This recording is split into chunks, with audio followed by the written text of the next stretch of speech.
Welcome to Teacher Tom Hanoi. This is a mock IELTS listening exam. You will hear a number of different recordings, and you will have to answer questions on what you hear. There will be time for you to read the instructions and questions, and you will have a chance to check your work. All the recordings will be played once only. I repeat, all the recordings will be played once only. The test is in 4 parts. At the end of the test, you will be given 10 minutes to transfer your answers to the answer sheet. Good luck. Now turn to Part 1. Part 1. You will hear a woman who is applying for a driving license. First, you have some time to look at questions 1 to 5.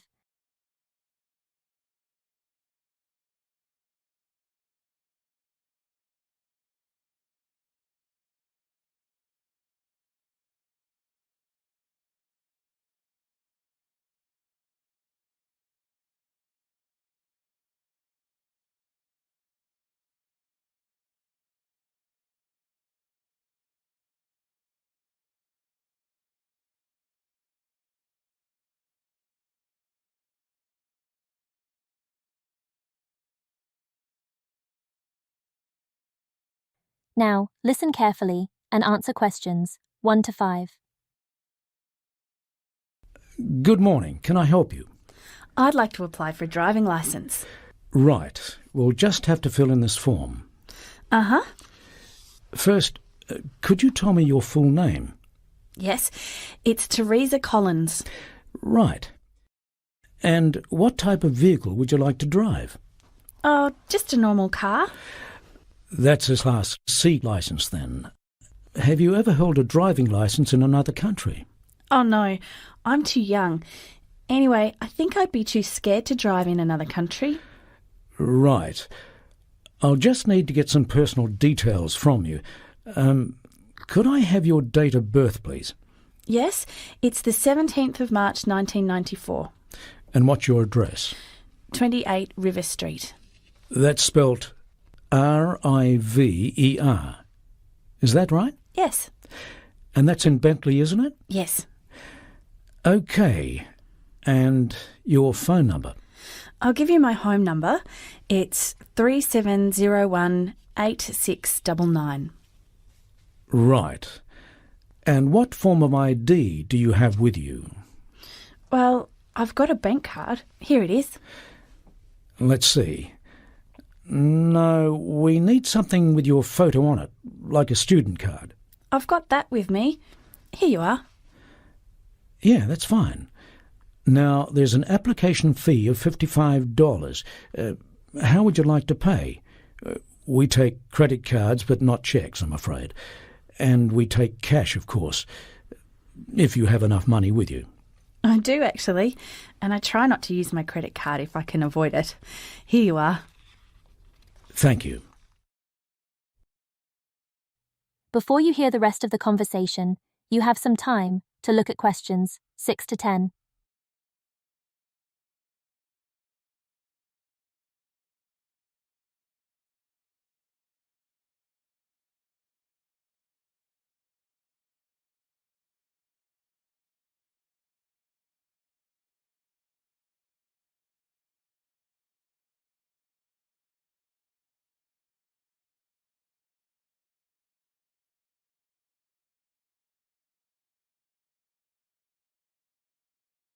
Now listen carefully and answer questions 6 to 10. Right. Now, there are a few things I need to tell you about the licence. Before you actually drive a car, you have to pass a test about the road rules. Oh, that's the test about speed limits and road signs and things like that, isn't it? Yes, that's right. There are 2 parts to the test, and you're allowed to make a maximum of 2 errors in each section. So that's 4 altogether. And if I fail the test, can I do it again? Yes, you can, but you have to wait at least a week. Right. And when I'm driving, there's got to be someone with me in the car who holds a full licence, doesn't there? Yes. That could be a family member, a professional driving instructor, or a friend. What about my older sister? Sure, as long as she's got the right kind of licence. Now, the learner's licence is valid for 9 months. At the end of that time, you have to do a practical driving test. If you pass that, you're granted a provisional licence. That expires after 18 months. If you don't pass the practical driving test, you're given a learner's licence for another 6 months. I see. And while I'm still on the learner's licence, how fast can I drive? Well, it depends on the area you're driving in. In most places in the city, there's a speed limit of 60 kilometres an hour. As you probably know, on highways in the countryside, there's often a speed limit of 100 kilometres per hour. But as a learner, you're never allowed to exceed 80, even on a highway. Right. I think that'd be fast enough for me anyway. Is there anything else you need to know? Oh, yeah. I heard there are restrictions on using mobile phones while you're driving. That's right. Until recently, you could only talk on a mobile while you're driving if you used an earphone or hands-free device. But that's been changed. Oh?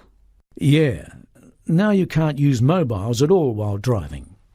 Not even to send an SMS? Not even to send an SMS. Anyway, if that's all, I'll give you a copy of the book on the road rules. Thanks very much. That is the end of Part 1. You now have 30 seconds to review your answers to Part 1.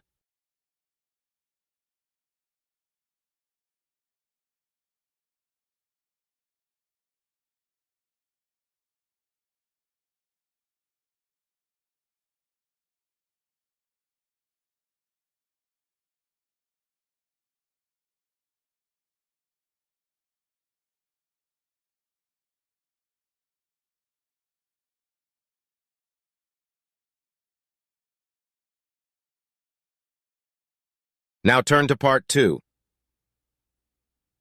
Part 2. You will hear a training officer giving a talk to new staff. First, you have some time to look at questions 11 to 15.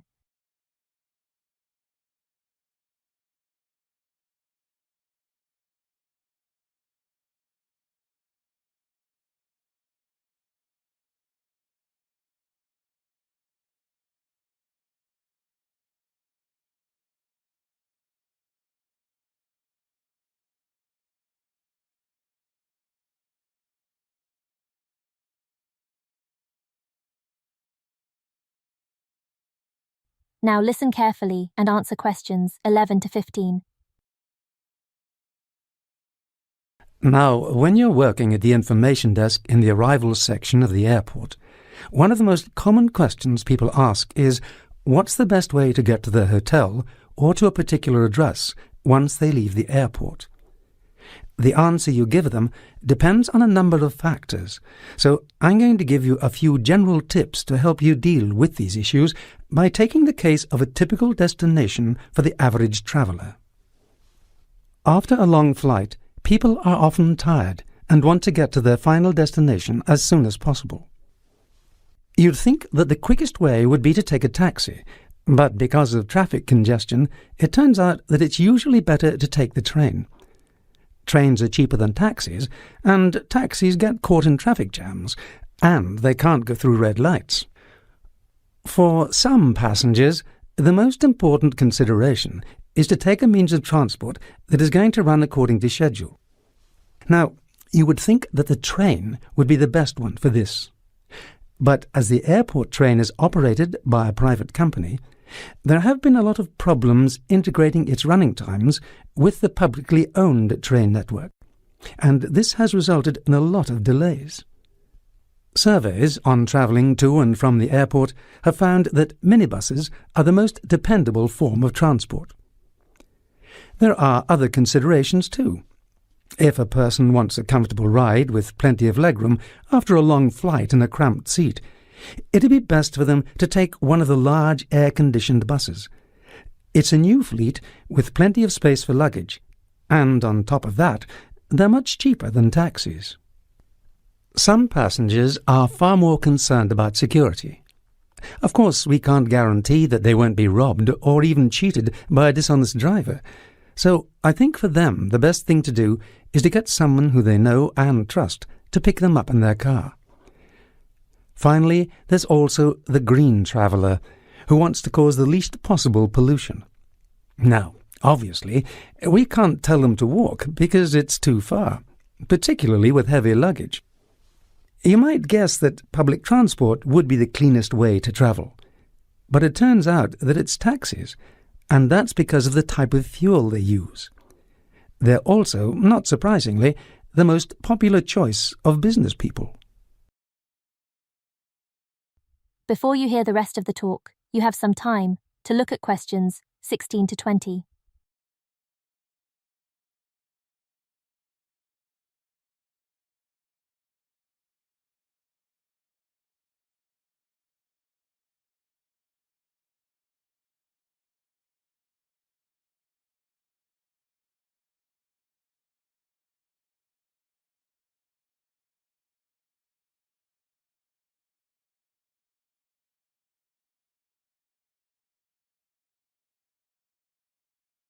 Now listen carefully and answer questions 16 to 20. So far, we've been focusing on the arrivals section of the airport. Now we're going to be looking at the departures section. You've all got a copy of the floor plan of the departures section of the airport. Because of the recent renovations, a lot of people are disoriented when they see it for the first time, so you need to be familiar with the new layout. At the bottom of the floor plan, you can see where the passengers check in. They then go through security control, and in front of them is the information desk, right in the middle of the whole floor plan. Just to the right of the information desk, there's a news agency where you can buy newspapers and magazines. For those who like to do a bit of shopping, to the left of the information desk we have a jewellery store. It's well worth a look at. And a well-stocked electronics goods shop, and between those two there is a pharmacy. There used to be a dress shop in that position. At the top right-hand corner of the diagram we have the waiting lounge and the exit to the planes. In the top left-hand corner are the public toilets. You can use those toilets, or if you like, there are also staff facilities near the bookshop, but you'll need to get the key. Just behind the information desk we have some food outlets, and over to the right, next to the waiting lounge, is a cafe. When the renovations are completed, it will function as an internet cafe. At most airports, you get people congregating on the footpath smoking, which is unpleasant for the non-smokers entering and leaving the building. For that reason, we've set up a dedicated smoking room inside the terminal next to the bookshop. It's well ventilated and looks out onto the tarmac. The original plan was to put a wine bar next to the bookshop, but there were problems with the licensing laws. I'd encourage you to walk around the airport to familiarize yourselves with the layout, so that you can more easily handle passengers' inquiries. That is the end of Part 2. You now have 30 seconds to review your answers to Part 2.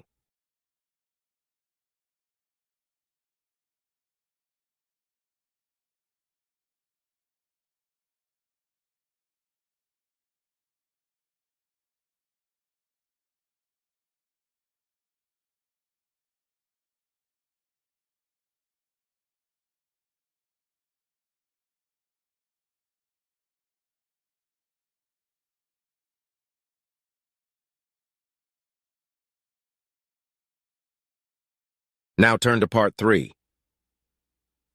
Part 3. You will hear two college students reporting to their science class about a project they have done on an Australian animal called the Tasmanian devil. First, you have some time to look at questions 21 to 26.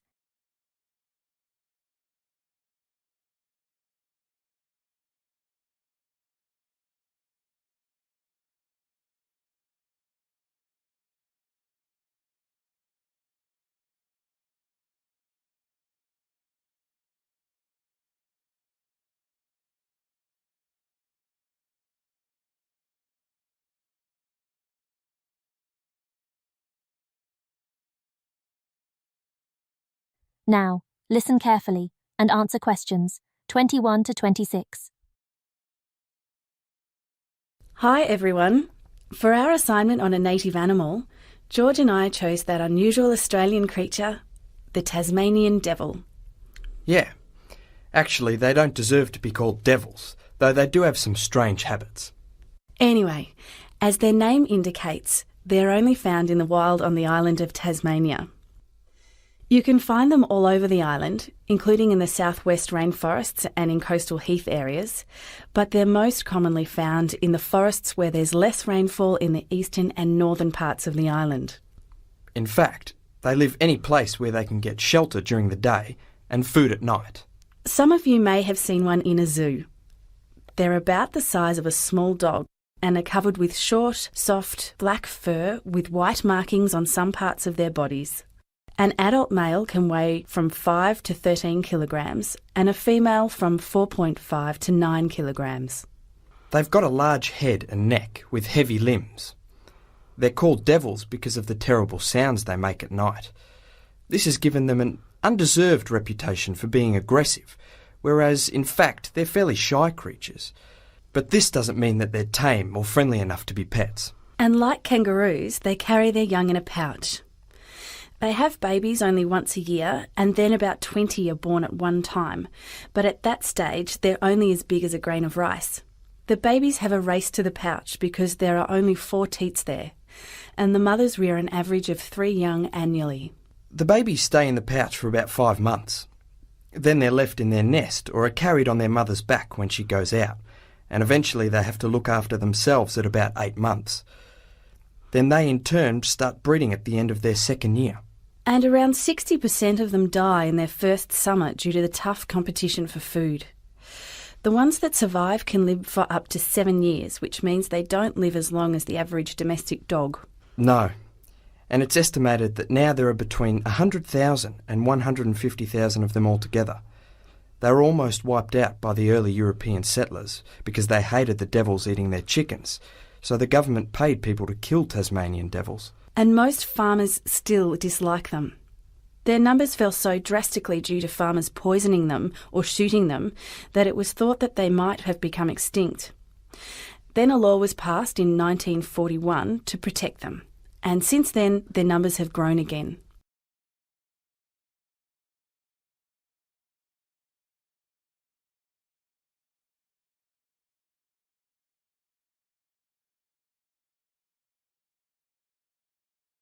Before you hear the rest of the talk, you have some time to look at questions 27 to 30.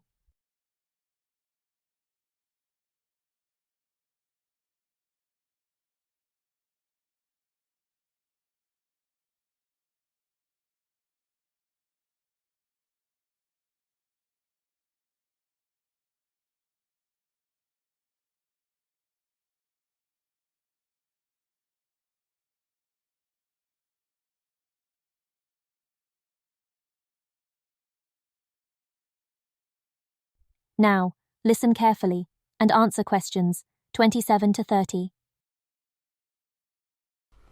Now we'd like to talk about some of their habits. They live alone in places such as hollow logs, caves, or in burrows underground, which they line with bark, grass and leaves. They usually move slowly and look clumsy when they move quickly, but the young ones are more agile and can even climb trees. But one of the most amazing things about Tasmanian devils is how and what they eat. They've got incredibly strong teeth and jaws, so a large male can give you a bite as strong as a 50-kilogram dog. But don't worry, they don't eat people. Some farmers complain about them taking young lambs, but their diet consists predominantly of animals that have already died. They don't get ill when they eat sick animals because of the digestive enzymes in their own stomachs that kill the diseases. And they've got an undeserved reputation for being smelly, whereas in fact they wash themselves as much as cats do. They're nocturnal animals, so they go hunting at night, often travelling up to 15 kilometres and using their strong sense of smell to find food. They eat all kinds of animals, and they eat everything, including fur, and leave nothing behind except the largest bones. Yeah, there can be up to 22 of them feeding off one carcass at the same time, and they're very greedy, noisy eaters. In all the excitement of eating, there's a lot of coughing, barking and so on. It's quite common for them to bite each other to decide who can eat first, who goes second, and so on. And they've got an incredible appetite. They can eat the equivalent of 40% of their own body weight in just half an hour, which is like a human eating about 25 kilograms of steak. And they make really good use of their strong, blunt teeth. When they're frightened, they show them by yawning, which is more effective than biting or barking. But the only serious fighting that takes place is when they're looking for a mate. All in all, they're a fascinating little animal. That is the end of Part 3. You now have 30 seconds to review your answers to Part 3.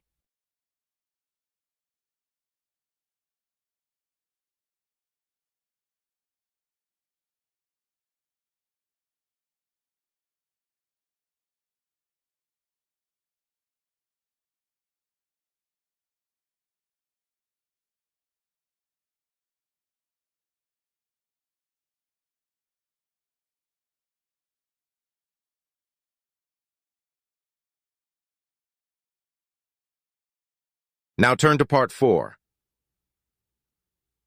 Part 4. You will hear a lecture by a healthcare researcher to students of health science about the results of a survey on yoga in Australia.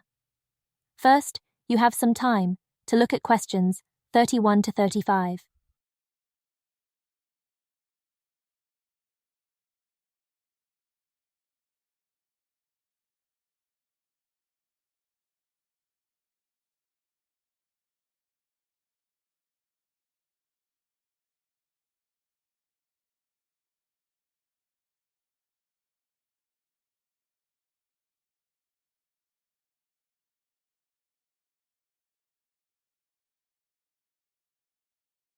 Now, listen carefully and answer questions 31 to 35.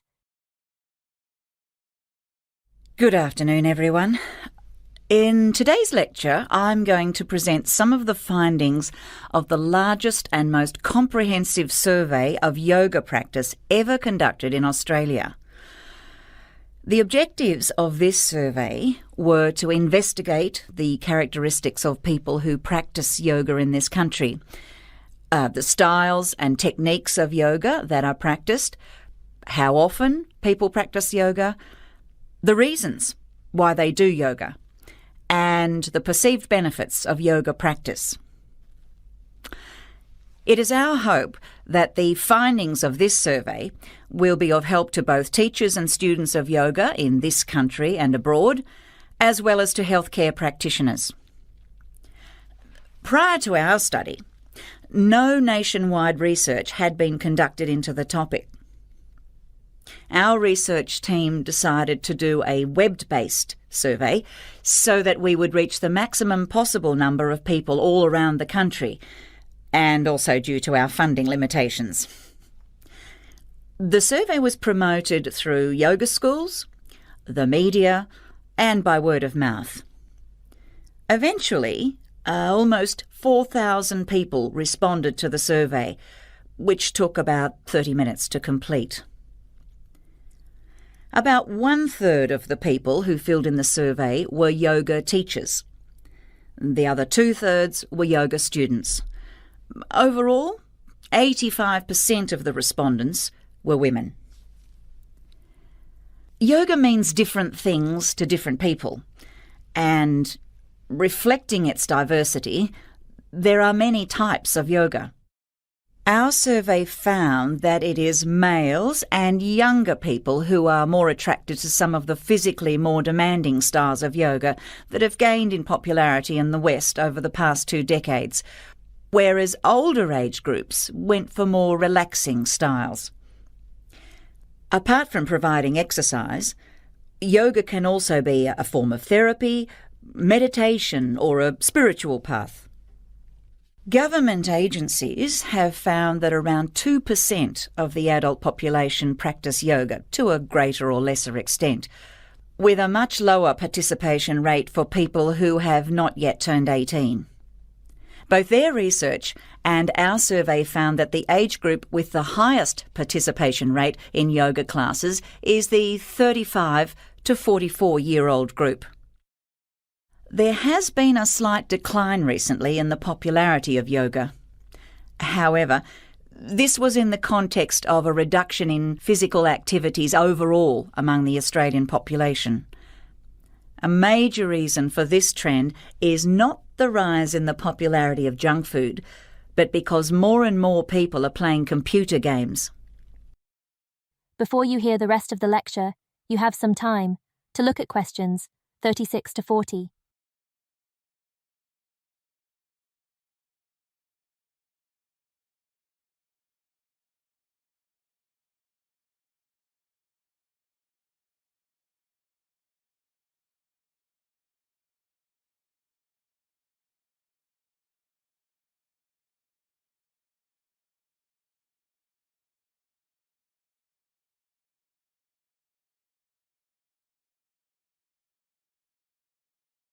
Now, listen carefully and answer questions 36 to 40.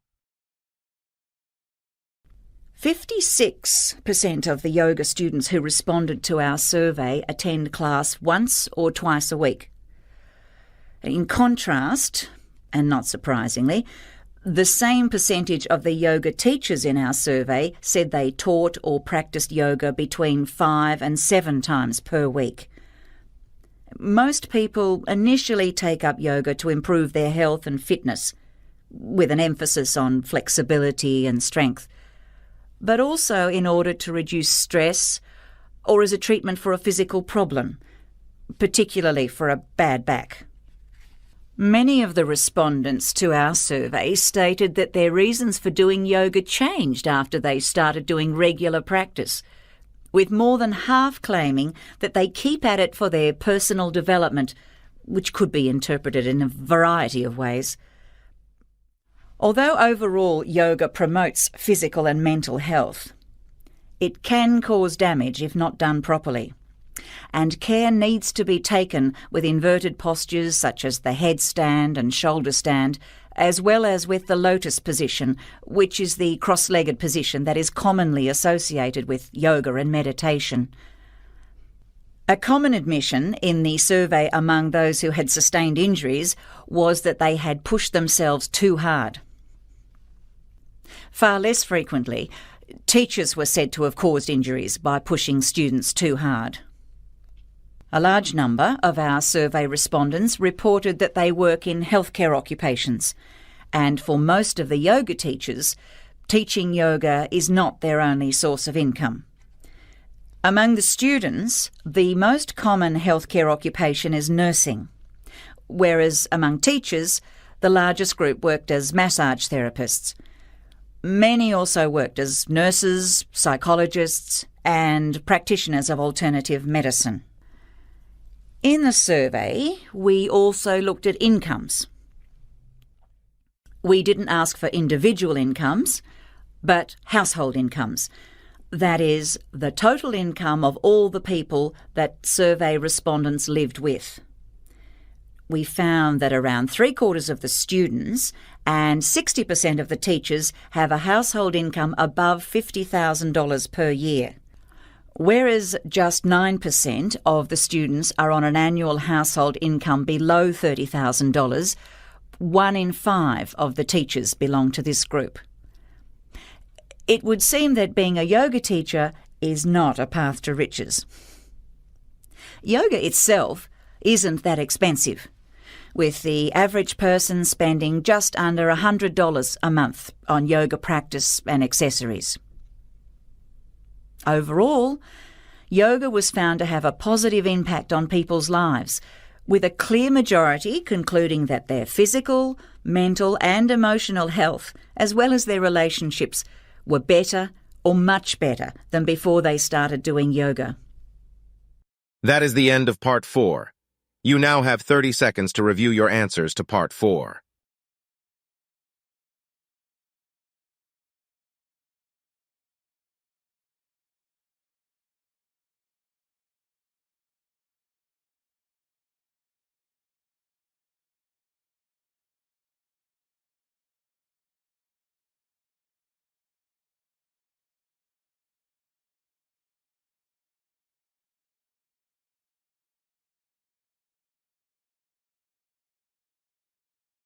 That is the end of the mock IELTS listening exam. You now have 10 minutes to review and transfer your answers from the exam paper to the answer sheet provided.